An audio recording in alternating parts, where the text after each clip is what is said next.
Hello everyone, स्वागत है आप सभी का होम साइंस वर्ल्ड में। आज की क्लास में हम लोग देखने वाले हैं जो आपका DSSB PGT होम साइंस का पेपर है उसके प्रीवियस ईयर क्वेश्चन पेपर हम देखेंगे। इससे पहले वाली जो क्लास थी वहाँ पर हमने सिलेबस डिस्कस किया था।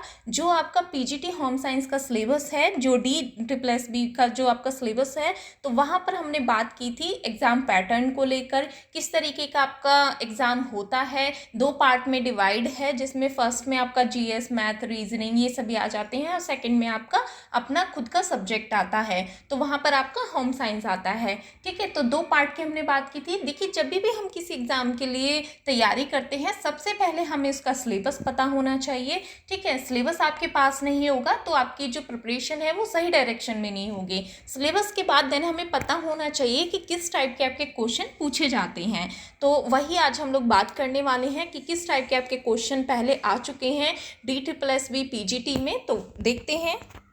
फर्स्ट क्वेश्चन है जो कि आपके टेक्सटाइल से पूछा गया है। TPI यह शब्द इसके संबंध में प्रयोग होता है। TPI की आपको यदि फुल फॉर्म पता है तो आप इजीली ये कर सकते थे। ठीक है, TPI यानी कि ट्विस्ट पर इंच। ठीक है, ट्विस्ट पर इंच। जब हम बटाई करते हैं, बटाई किसकी करते हैं, सबसे पहले हमारे पास क्या होता है, तंतु होता है। ठीक है, तंतु के बाद हमारे पास आता है यार्न, जिसके हम क्या करते हैं, बटाई करते हैं। ठीक है, उसे हम क्या कहते हैं, यार्न कहते हैं। उसके बाद आता है हमारे पास वस्त्र, जिसे हम क्या कहते हैं, फैब्रिक कहते हैं। लेकिन जो ये वस्त्र है ये पहनने योग्य नहीं होता है। क्यों नहीं होता है ये पहनने योग्य, क्योंकि अभी इस पर कोई ऐसी परिसज्जा नहीं की गई है। हम बहुत टाइप की फिनिशिंग पढ़ते हैं ना, जो परिसज्जाएं, तो वो अभी इस पर नहीं की गई है। जब इस पर परिसज्जाएं कर दी जाती हैं तो ये पहनने योग्य बन जाता है, जिसे हम क्या कहते हैं, टेक्सटाइल कहते हैं। तो ये पूरा प्रोसेस होता है, मैंने पहले भी करा चुकी हूँ। आप टेक्सटाइल की वीडियोस देखिएगा प्लेलिस्ट में जाकर। ठीक है, तो वहाँ पर आप रेशों का वर्गीकरण पढ़ेंगे और किस तरीके से जो हमारा तंतु से पहनने योग्य वस्त्र बनता है तो वो किस तरीके से पूरा प्रोसेस होता है वहाँ पर अच्छे से समझाया हुआ है। तो यहाँ पर ऑप्शन में दिए हुए हैं सूत, कपड़े, बुनना, बुनावट। तो इसका सही आंसर क्या होगा, सूत, जिसे हम यार्न कहते हैं। ठीक है, राइट आंसर इसमें ऑप्शन ए होगा। आगे बढ़ते हैं। टेक्सटाइल यह शब्द लेटिन शब्द टेक्सटाइल से आया है, जिसका मतलब क्या होता है। तो यहाँ पर टेक्सटाइल के बारे में पूछ लिया गया है। तो देखिए, जब भी हम कोई सब्जेक्ट पढ़ रहे हैं हम इसका मीनिंग तो पता ही होना चाहिए। तो टेक्सटाइल क्या है, ये टेक्सटाइलिस नामक लेटिन शब्द से लिया गया है। ठीक है, इसको भी ध्यान में रखिएगा, टेक्सटाइलिस। ठीक है, टेक्सटाइलिस नामक लेटिन शब्द से लिया गया है, जिसका अर्थ क्या होता है, कोई भी बुनी हुई वस्तु जिसमें एक से अधिक रेशों का आपस में गुथा जाना। ठीक है, तो ये क्या कहलाता है, टेक्सटाइल कहलाता है। और टेक्सटाइल अभी हमने बात की थी, हमारे पास तंतु है, तंतु से हमने यार्न बनाया, यार्न से हमने क्या बनाया, वस्त्र बनाया। लेकिन ये वस्त्र कैसा है, पहनने योग्य नहीं है, फैब्रिक है। पहनने योग्य बनाने के लिए यानी उसे टेक्सटाइल बनाने के लिए हमें इसमें ऑप्शन कौन सा सही है, पहला है बुनना, कपड़ा, वस्त्र या कोई नहीं। तो इसमें आपका आ जाएगा कपड़ा, यानी ऑप्शन बी इसमें राइट आंसर होगा, जो कि क्या कहलाता है, टेक्सटाइल कहलाता है। आगे बढ़ते हैं। थर्ड क्वेश्चन है, कृत्रिम रेशम होता है, कौन सा कृत्रिम रेशम होता है। हम प्राकृतिक तो पढ़ते आ रहे हैं कि प्राकृतिक रेशम होता है, लेकिन कृत्रिम रेशम कौन सा होता है। तो कृत्रिम रेशम आपका ऑप्शन है पॉलिस्टर, रेयॉन, एक्रिलिन, एसीटेट। इसको रेयॉन कर लीजिएगा आप। ठीक है, तो कृत्रिम रेशम जो होता है रेयॉन कहलाता है। ठीक है, ऑप्शन बी इसका राइट आंसर होगा। अब रेयॉन के बारे में यदि हम बात करें, रेयॉन क्या है, मानव निर्मित तंतु है। ठीक है, मानव द्वारा निर्मित किया गया तंतु है, कोई प्राकृतिक तंतु नहीं है, ये मानव द्वारा निर्मित किया गया है और इसकी खोज रॉबर्ट हुक ने की थी। ठीक है, कभी कभी इस टाइप के क्वेश्चन भी आ जाते हैं, रॉबर्ट हुक ने इसकी खोज की थी। ठीक है, और यह जो रेशम है यह प्राकृतिक रेशम के समान दिखाई देता है और ये तंतु शुद्ध सेलुलोज का बना होता है। जो आपका रेयॉन है शुद्ध सेलुलोज का बना होता है, इसमें पौधे या कपास से इसे तैयार किया जाता है। इसको हम पुनर्उत्पादित सेलुलोज तंतु भी कहते हैं। ठीक है, कभी क्वेश्चन में पूछ ले रीजेनरेटेड सेलुलोज फाइबर कौन सा होता है, तो आपका रेयॉन होता है। ठीक है, इसे हमने पुनर्उत्पादित किया है। ठीक है। तो ये आपका रेयॉन है जो कि मानव निर्मित तंतु है। रॉबर्ट हुक ने इसकी खोज की थी। मानव निर्मित तंतु रेयॉन जो है आपका इसके 3 और टाइप्स हैं। कौन कौन से? Nitrocellulose rayon, viscose rayon, cuprammonium rayon, 3 प्रकार का ये होता है। हम लोग पहले ये पढ़ चुके हैं। आगे बढ़ते हैं। 4th क्वेश्चन है, माता की रक्त धारा से गर्भ को अलग करने वाला अंग कौन सा होता है? कौन सा अंग है जो कि माता की रक्त धारा से गर्भ को अलग करने वाला अंग होता है? ऑप्शन है प्लेसेंटा, यूट्रस, अंडाणु, नाभि नाड़ी। तो कौन सा होगा इसमें? ऑप्शन ए इसमें राइट आंसर होगा। पहले भी हम लोग ये क्वेश्चन कई बार कर चुके हैं। आगे बढ़ते हैं। 5th क्वेश्चन है, निम्न संघनता वाले कपड़े का, जो निम्न संघनता वाले कपड़े होते हैं जिनकी डेंसिटी कम होती है, उनका भार कम होता है, आवरण कम होता है, बेहतर हस्त होता है, लचीलापन होता है। तो ऑप्शन ए इसमें राइट आंसर था। ठीक है, उनका भार कम होता है। जो निम्न संघनता वाले कपड़े होते हैं उनका भार कम होता है। आगे बढ़ते हैं। क्वेश्चन नंबर 6 है, मुख्य रेशा लघु रेशा होता है, लंबाई की पहुंच होती है। इसमें लंबाई पूछी गई, किसकी पूछी गई है? लघु रेशा यानी स्टेपल फाइबर्स की यहाँ पर बात की गई है। देखिए, हमने जो तंतु पढ़े हैं, ठीक है, 2 प्रकार के हमने पढ़े हैं। एक होते हैं स्टेपल रेशा, दूसरे होते हैं फिलामेंट रेशा। ठीक है, जो आपके स्टेपल होते हैं प्राकृतिक रेशे होते हैं ये। ठीक है, जो आपके स्टेपल होते हैं प्राकृतिक रेशे होते हैं और ये लंबाई में छोटे होते हैं। वहीं यदि फिलामेंट की बात की जाए तो जो जितने भी आपके कृत्रिम रेशे हैं वो सभी फिलामेंट होते हैं। इनकी लंबाई काफ़ी बड़ी होती है। ठीक है, लंबाई में होते हैं, फिलामेंट तंतु होते हैं और सारे कैसे होते हैं? कृत्रिम होते हैं, सिर्फ रेशम को छोड़कर। जो आपका रेशम है एकमात्र प्राकृतिक है आपका रेशम, जो कि कैसा है? फिलामेंट है, जिसकी लंबाई काफ़ी होती है। वहीं यदि हम बात करें जैसे आपके कपास हैं, ऊन हैं, ठीक है, तो ये सभी कैसे हैं? ये आपके स्टेपल तंतु हैं और जिनकी लंबाई कितनी होती है? ऑप्शन दिए हुए हैं इसमें। तो देखिए, जो जितने भी आपके स्टेपल तंतु हैं 1 से लेकर 20 सेंटीमीटर तक इनकी लंबाई होती है स्टेपल तंतु की। ऑप्शन बी इसमें राइट आंसर है। वहीं यदि हम बात करें फिलामेंट की, तो इसमें आपका रेशम जो है कैसा है? प्राकृतिक है। इसकी लंबाई की यदि हम बात करें 1000 से लेकर 4000 की इसकी लंबाई होती है। ठीक है, आगे बढ़ते हैं।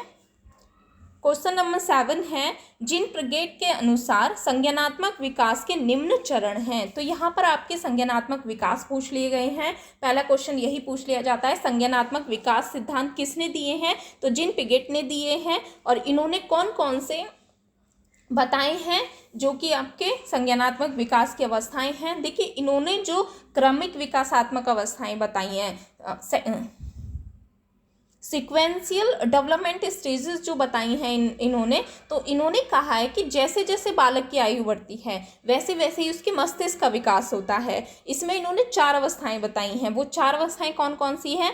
फर्स्ट जो है सेंसोरीमीटर बताई है, दूसरी बताई है प्री ऑपरेशन स्टेज, तीसरी बताई है क्रंकिट ऑपरेशन, चौथी बताई है फॉर्मल ऑपरेशन। ये जो चारों अवस्थाएं हैं ये आपके एग्जाम में बहुत बार पूछी गई हैं, चाहे वो नेट का एग्जाम हो, टीजीटी, पीजीटी, जीआईसी, सभी में मोस्टली ये आपकी अवस्थाएं पूछी गई हैं। सीक्वेंस पूछ लेगा आपसे। ठीक है, तो इस टाइप के आपके क्वेश्चन बनते हैं। ऑप्शन ए इसमें राइट आंसर होगा। इन्होंने क्या किया है? सेंसोरी मीटर की अवस्था भी इन्होंने बताई है, संवेदी प्रेरक अवधि। ठीक है, आगे बढ़ते हैं।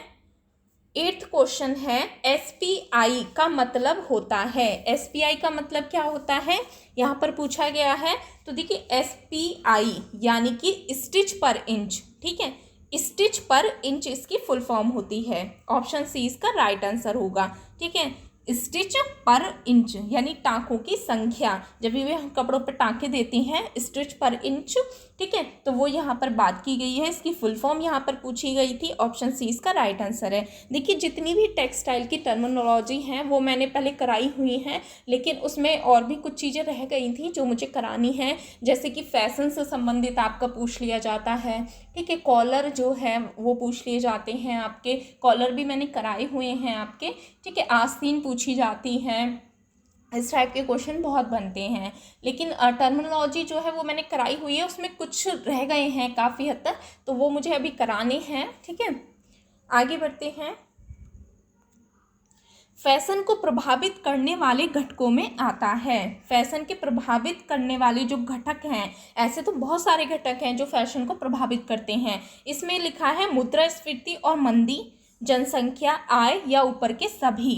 तो देखिए, जब भी मुद्रास्फीति या मंदी आती है, मार्केट में मंदी आती है, तो आपके फैशन पर कभी फर्क पड़ा है? नहीं पड़ता है। ठीक है, जनसंख्या से भी हमारी फैशन पे, हमारी जनसंख्या हमारे मतलब यूपी की कह लो या पूरे भारत की कह लो, जनसंख्या बढ़ती जा रही है, लेकिन फैशन पे कोई असर पड़ा है? नहीं पड़ता है। ठीक है, आय का जो है वो एक कारक हो सकता है, घटक हो सकता है। यदि आय हमारी कम है तो हम क्या है, फैशन जो है वो हमारा प्रभावित होगा। तो ऑप्शन सी इसमें राइट आंसर है। वहीं यदि हम अन्य कारकों या घटकों की बात करें तो इसमें आ जाता है आपके, एक तो आय हो गया, ठीक है, इनकम आपकी, दूसरा जेंडर आपका आ जाता है, तीसरा जातीयता आ जाती है। मान लीजिए किसी व्यक्ति की परवरिश जो है या फिर सांस्कृतिक पृष्ठभूमि जो है वो भी कपड़ों के चयन पर प्रभाव डालती है। कोई ग्रामीण एरिया से है या कोई बहुत पिछड़े ग्रामीण एरिया से है, तो उनकी आप ड्रेसेस देखेंगे तो वो क्या है, प्रभाव डालता है फैशन पर। ठीक है, व्यवसाय जो है वो आपका प्रभाव डालता है। शारीरिक जो आपकी फिजिकल जो है वो आपका प्रभाव डालता है। शरीर के आकार के अनुरूप होना चाहिए। वैवाहिक स्थिति आपके प्रभाव डालती है। आप मैरिड हैं, अनमैरिड हैं, कहीं कहीं पे क्या होता है कि शादी बाद साड़ी ही पहननी पड़ती है। तो ये सब आपके फैशन को प्रभावित करने वाले घटक हैं। आगे बढ़ते हैं। पर्याप्त O2 के अभाव से आदमी को थकावट महसूस होती है। यानी कि यदि O2 की कमी होगी तो कैसी थकावट आदमी को महसूस होगी? ऑप्शन है फिजियोलॉजिकल, शारीरिक थकान, मनोवैज्ञानिक थकान या ऊबना जिसे हम कहते हैं बोर्डम। ठीक है, कुंठाजन्य यानी फ्रस्ट्रेशन फटीग। ठीक है, तो इसमें दिया गया है physiological fatigue, psychological fatigue, boredom और फ्रस्ट्रेशन फटीग। तो यहाँ पर दिया गया है कौन सा इसमें सही होगा। तो देखिए, यदि हमें थकावट ऐसा लगता है पर्याप्त O2 के अभाव से आदमी को कैसा महसूस होगा, उसकी जो एनर्जी है वो लो हो जाएगी। ठीक है, तो ये जो थकान होती है ये किस टाइप की होती है? तो ये आपकी होगी यदि जब ऑक्सीजन की अपर्याप्त मात्रा होती है। मान लीजिए आप एक्सरसाइज कर रहे हैं और बॉडी में ऑक्सीजन की अपर्याप्त मात्रा हो गई तो क्या होगा, ग्लूकोज का ऑक्सीकरण नहीं होता है। ठीक है, ग्लूकोज का ऑक्सीकरण नहीं होता है तो ये लैक्टिक एसिड की अवस्था में ही रुक जाता है। यही लैक्टिक एसिड शारीरिक थकान के रूप में उत्पन्न होने लगता है। तो ये जो आपका इसमें जो आंसर है ऑप्शन ए इसमें सही होगा। कैसे? देखिए, मान लीजिए हमें एनर्जी के लिए ग्लूकोज की आवश्यकता है और यह जो ग्लूकोज है यह पूरी तरीके से शरीर में ऑक्सीकृत हो जाता है, जिससे क्या होता है, जिसका अंतिम उत्पाद जो कार्बन डाइऑक्साइड बनता है। हम बहुत बार पढ़ते हैं ना ये। लेकिन जब ऑक्सीजन अपर्याप्त मात्रा में होगी तो क्या होगा, ग्लूकोज का ऑक्सीकरण नहीं हो पाएगा। ग्लूकोज का ऑक्सीकरण नहीं होगा तो क्या होगा, ये लैक्टिक एसिड में बनने लगेगा और लैक्टिक एसिड में बनने पर ही उसी अवस्था में ये रुक जाता है, जिससे लैक्टिक एसिड शारीरिक थकान को उत्पन्न करने का कारण होता है। आप क्या करेंगे, जैसे आप रनिंग करते हैं, ठीक है, आपका जैसे जैसे ऑक्सीजन कम होता जाएगा तो आप देखेंगे कि थकावट महसूस होने लगती है, हमारे घुटने ऐसे भारी भारी से होने लगते हैं। तो वो क्या होता है, लैक्टिक एसिड जो है वो उसी अवस्था में रुक जाता है। और ये किस प्रकार की थकान होती है, यह होती है फिजियोलॉजिकल, शारीरिक थकान होती है। देखिए, जो थकान के टाइप्स हमने पढ़े थे, टाइप्स ऑफ फटीग, उसमें आती हैं आपके फिजियोलॉजिकल और साइकोलॉजिकल। जो फिजियोलॉजिकल यानी शरीर की जो शारीरिक थकान होती है, साइकोलॉजिकल यानी मनोवैज्ञानिक जो थकान होती है, इसमें आपके आ जाती हैं बोर्डम, यानी ये जो है ये इसी के टाइप हैं, ये जो है इसी के टाइप हैं। ठीक है,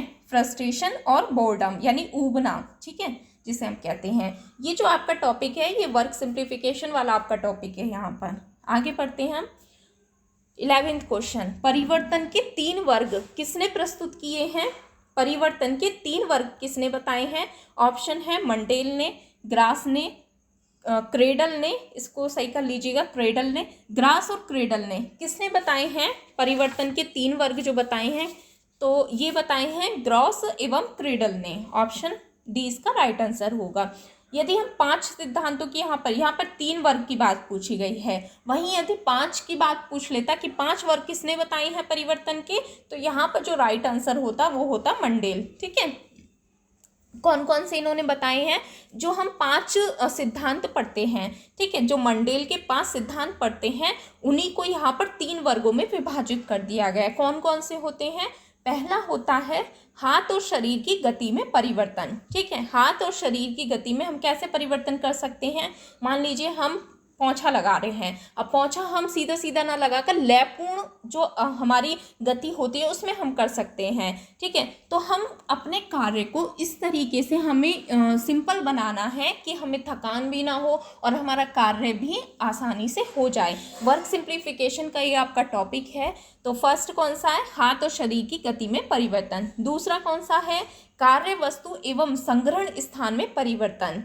जैसे कि जो आपका रेफ्रिजरेटर है, ठीक है, वो आपका जो किचन है वहीं पर होना चाहिए, जिससे कि हम जो भी सामान है हमें वहाँ से हम ले सकें इजीली। वहीं सिंक जो है वो भी आपकी ऐसी जगह पर हो कि आपको बहुत ज़्यादा बर्तनों के लिए धुलने के लिए ज़्यादा घूमना नहीं पड़े, इजी पड़े आपको। जो भी उपकरण है वो उत्तम तरीके से व्यवस्थित होने चाहिए। ऐसा नहीं कि बहुत बहुत दूर दूर चीज़ें रखी हैं जो आपको ज़्यादा यूज़ लगती हैं, वो आपके पास ही में होनी चाहिए, किचन में ही, ठीक है। तो इस तरीके से कार्य वस्तु एवं संग्रहण स्थान में परिवर्तन कर सकते हैं। तीसरा कौन सा है? उत्पादन में परिवर्तन। उत्पादन में परिवर्तन कैसे? जिसका एक सिंपल हम पढ़ते आ रहे हैं कि हम गोल बिस्किट ना बनाकर चौकर बिस्किट बना दें। मान लीजिए हम गोल गोल ऐसे बनाएंगे बिस्किट तो बहुत टाइम लगेगा, वहीं हम चौकोर बिस्किट बनाएंगे तो इजीली बन गए ना ये चौकोर बिस्किट। तो ये क्या होता है? उत्पादन में परिवर्तन, ठीक है।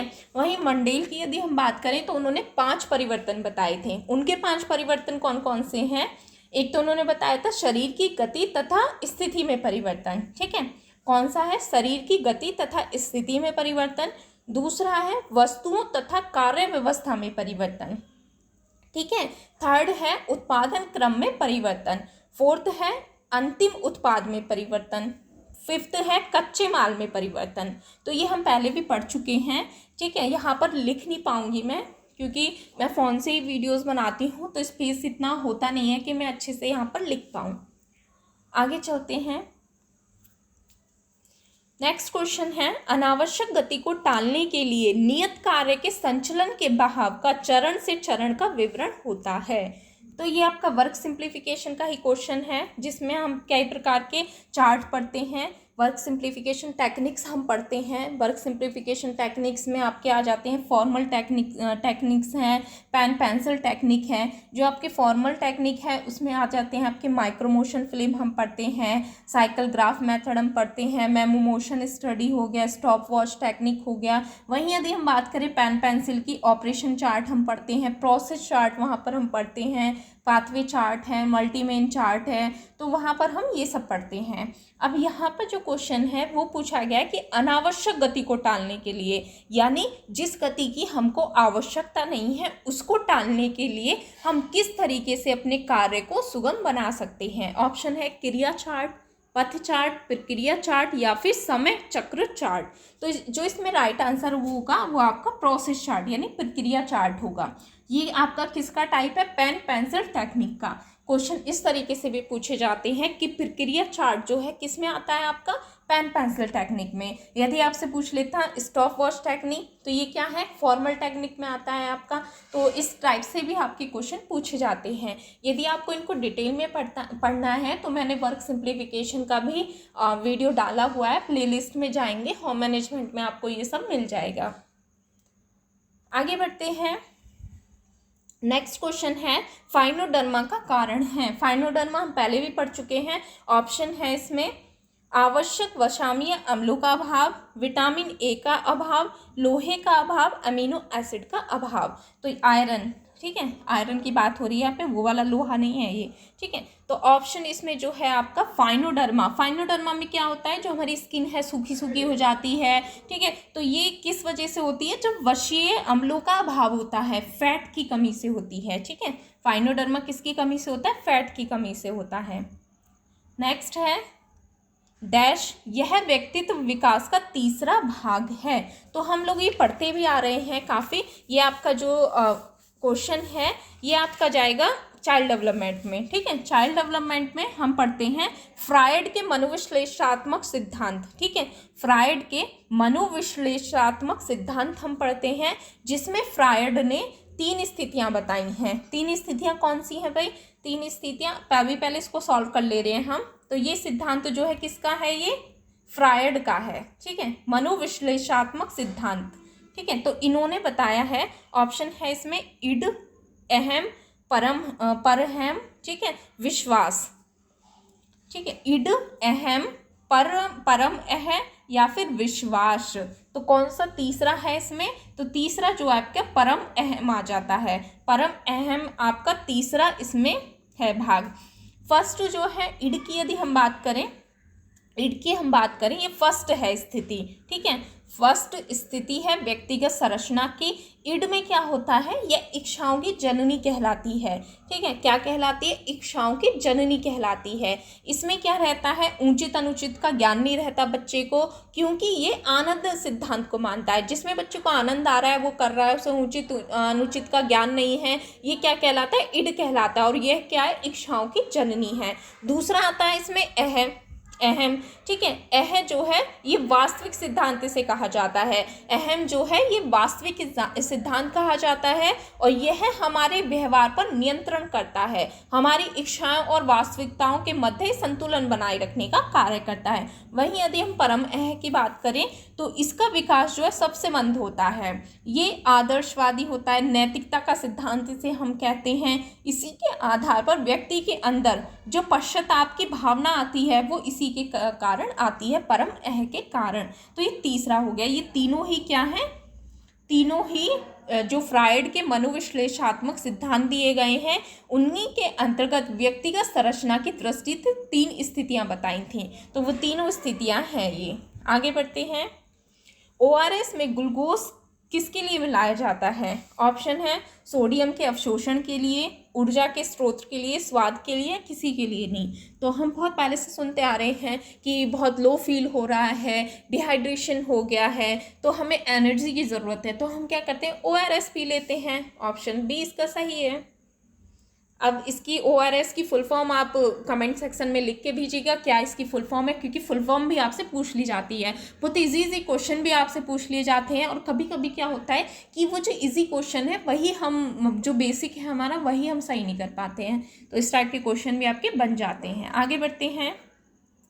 व्यक्ति की उभरती और विस्तृत होती क्षमताएं जो कार्य करने में धीरे धीरे अधिक सुविधा देने लगती हैं, तो ये क्या कहलाती हैं? ऑप्शन है वृद्धि, परिपक्वता या विकास या कोई नहीं। ये भी आपके चाइल्ड डेवलपमेंट का है। क्वेश्चन को ध्यान से पढ़ना है कि व्यक्ति की उभरती और विस्तृत होती क्षमताएं जो कार्य करने में धीरे धीरे अधिक सुविधा देने लगती हैं, यानी कार्य को बहुत तरीके से किया जा रहा है, धीरे धीरे किया जा रहा है और जो कि अधिक सुविधाएं दे रही हैं। ऑप्शन है वृद्धि यानी ग्रोथ, परिपक्वता यानी मैच्योरिटी, विकास यानी कि डेवलपमेंट। ऑप्शन कौन सा है इसमें? परिपक्वता यानी मैच्योरिटी इसका राइट आंसर होगा। वहीं यदि हम बात करें, देखिए मैच्योरिटी क्या है? यह वह प्रक्रिया होती है जिसके द्वारा हम जीवन भर बदलते रहते हैं, बढ़ते रहते हैं और विकसित होते रहते हैं। इसे क्या कहते हैं? मैच्योरिटी कहते हैं। वहीं यदि हम वृद्धि की बात करें तो वृद्धि का अर्थ क्या होता है? ग्रोथ का अर्थ। हम कहते हैं ना ग्रो हो रहा है कोई, तो ये क्या है? बढ़ना, यानी वृद्धि का अर्थ है बढ़ना। हम इसे देख सकते हैं, हम इसे माप सकते हैं। कोई बच्चा है, उसकी शारीरिक वृद्धि हो रही है तो हम देख सकते हैं कि बच्चे की लंबाई पहले इतनी थी अब इतनी हो गई, तो उसको हम माप भी सकते हैं, ठीक है, हमें वो दिख भी रही है, ठीक है। तो इसका अर्थ क्या होता है? बढ़ना। वहीं विकास की हम बात करें तो विकास को हम देख नहीं सकते। मान लीजिए किसी का मेंटली विकास काफ़ी विकसित हो गया है लेकिन हम उसे देख नहीं पा रहे हैं ना, उसको हम माप नहीं सकते हैं। वो बच्चा कितना इंटेलिजेंट है हम ऐसे अंदाजा ही तो लगा सकते हैं, माप नहीं सकते उसको, ठीक है। तो जैसे कि मानसिक हो गया, सामाजिक हो गया, संवेगात्मक हो गया, ये क्या है? ये आपके विकास कहलाते हैं, यानी डेवलपमेंट कहलाते हैं। क्वेश्चन पूछ लिए जाते हैं कि जो वृद्धि है यानी ग्रोथ है और विकास यानी डेवलपमेंट, ग्रोथ और डेवलपमेंट में क्या डिफरेंस है, इस टाइप के आपके क्वेश्चन पूछे जाते हैं। आगे बढ़ते हैं। भय के कारण डैश हो सकता है। भय किसका कारण हो सकता है? ऑप्शन है सामाजिक, भावनात्मक, उत्कृष्ट अनुबंधन या कोई नहीं। तो जब हम चाइल्ड डेवलपमेंट पढ़ते हैं तो वहाँ हम एक चीज़ देखते हैं कि वहाँ हम कई सारे विकासों के बारे में पढ़ते हैं, शारीरिक विकास, सामाजिक विकास, संवेगात्मक विकास, ठीक है।